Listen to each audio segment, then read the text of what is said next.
let's move real quick over into the halftime show. Kendrick Lamar. Mm-hmm. I had to watch it again last night, and then that took me down a rabbit hole of watching halftime shows. Me and my wife were just sitting there on YouTube watching Super Bowl halftime shows. Where do you rank what you saw? First of all, do you understand what you saw? Because that seemed to be the issue yesterday online. I was online. People were like, either I loved it or I hated it. It was the worst halftime show ever. I don't understand anything that's going on in this, this halftime show. Let's put it this way. That was a performance, an opportunity to make a statement. That was art. And if you don't understand it and can't respect it, that means you not like us. Yeah. He's probably talking about you. Like in that song. I think that's what so many people were offended. They're like clutching the pearls. Like, is he talking about us? Yeah. Or is he talking about them? Like, who's he talking about? But not the whole choreography. Like, there's so many. I told my wife last time we were watching it, it's like a lot of times people plan out their Super Bowl performance for that one moment when you're watching it live. I don't think Kendrick did that. I think Kendrick did this specifically so that we would go back and rewatch this like over and over again. And I've already watched it now twice. I watched it again last night and already picked up stuff I didn't see the first time. Yeah, because how many that was Serena? I didn't know for sure. How many times do you go back and rewatch a Super Bowl performance? That's where I'm heading to, because I was going to ask you best halftime shows, because the best ones are ones I've gone back and rewatched like multiple times. And this one I've already watched now twice. That whole when that album came out, I was like, that has to end the Super Bowl halftime show. Like, it has to be that song. Like, it's written to end the halftime show, like the way it is. And he did it. He ended it with turn the TV out. Yeah. And the whole thing with him and Drake, that was the thing I was seeing from like old hip hop heads. They're like, why didn't he do some of his older stuff? Like, he just spent the whole time trolling Drake. And I'm like, yes, that's exactly what he did. That was the whole point. Like, he trolled Drake. He played his new stuff. The older stuff, like All Right and Mad City, stuff like that, he did that already. He was on the Dre halftime show 2 years ago, and he did those then. Why would he do the same song over again? Like, can't win for losing. People be like, oh, why are you doing your old stuff? He played Humble. He did DNA, and he played 3 or 4 songs off the new album, which just won 5 Grammys like last week. Like, why would you got to realize too, man? Like, these are artists. They are rappers, and they look like people that you've never seen before or that you don't click with. But at the end of the day, they consider themselves as artists, and so do the arts world, right? And so this was an opportunity to put on display something bigger than music, right? And if that goes over your head, then go Google it. We don't have time to talk about it right here. and it's not rocket science. You know, like if you watched what was going on and you seen Samuel L. Jackson dressed up as Uncle Sam. Brilliant. If you were offended by what was being said and whatnot, you are free to feel offended. and if you didn't feel offended and you felt celebrated, you were free to feel celebrated. The vibe I caught, because I went around social media yesterday, that was real. More people talked about the halftime show than they did the game yesterday, like in terms of how they felt and everything else. The main vibe I caught from it was that there's a segment of people that felt not included in the halftime show, and that's why they're upset. They're not saying it that way, but that's kind of what it is. Like, they're watching it and they feel like they're outsiders in what's going on because they don't know what's happening. They either have been following the Kendrick Lamar Drake beef or didn't know the dude just won 5 Grammys or whatever. I can tell you who wouldn't be like us somewhere. I can tell you who wouldn't feel included if Taylor Swift was performing. See, let's start there. And see, and that's kind of the thing. It's like, bring back Metallica and that kind of stuff. I'm like, man, let Kendrick just shine, man. Because at first, I didn't think he had a catalog to even do a Super Bowl halftime show, and he did really well. Now, I say all that, and it's not even in my top 3, like best halftime shows. Yeah, like, it's not. There's so many others, and me and my wife went down a rabbit hole last night watching them.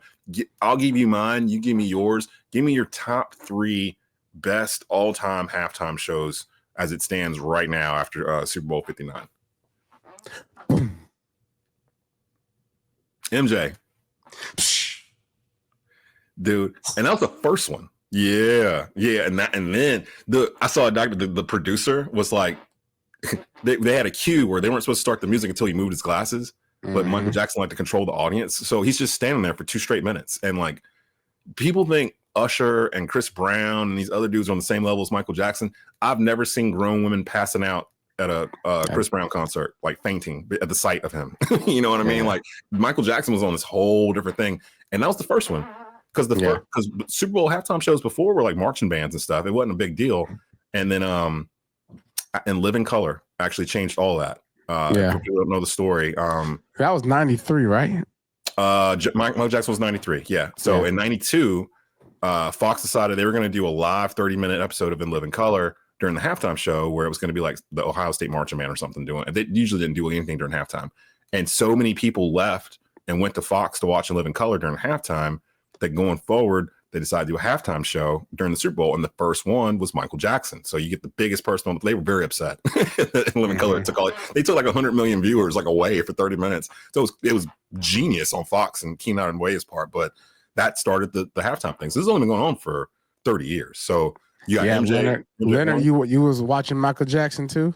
I was, See, he said I was like 6 years old, and I still remember. 93, I was like a freshman in high school. I was a Michael Jackson head, boy. I love Michael Jackson, man. He killed it. I mean, because Michael Jackson stage show, he did at the Super Bowl. So you got Michael Jackson. I got him in mine as well. I got him as I got Mike at number 3 on mine. So who else you got besides MJ? Purple Rain. Purple Rain. You know what? And I have that as number 2 on mine. And I watched that last night. And I think everyone remembers him playing Purple Rain in the rain on electric guitar. That was if you go back and watch that performance, half of his performance is cover. It's cover songs. He did Foo Fighters. He did Jimi Hendrix. He did Tina Turner. Homage. He hardly did any of his own songs. Yeah. But when that Purple Rain hit, I had to shush my wife. I was like, just let it let him do his thing. And then he starts doing Purple Rain hits a nerve with me. Like, I mean, that's my thing. And Prince to me is one of my favorite guitarists of all time. So I have him at 2. So you got MJ, you got Prince, who's your third one? Because I don't think you were doing this in order or anything. No, I did do that in order. Okay, so MJ 1, Prince 2. I've got him in reverse. La-di-da-di-da. That's my number 1. That halftime show was for us. That was our halftime show. Like I saw so many 35, 40-year-olds. It was like, that took me back to college, or that took me back to high school, or that I love that. And the way when we rewatched it last night, I immediately, because we watched it right after the Kendrick Lamar one, so we watched them back to back. You can immediately hear an audio difference. The way the audio was mixed in that Dre set for all of them is so clear and crystal. And I'm anal about audio stuff like that. And Dre's one of my he's the best. One of the best producers in the game of all time. All time. Still putting it out. If you actually put it like, I mean, Dre, from the engineering standpoint, the best of all time. Yeah, his ear is unmatched. Like the best. You can hear things that in a beat, and like I'll go back and just listen to creativity. Perfectionist. I'd have to go and I have to go Timbaland.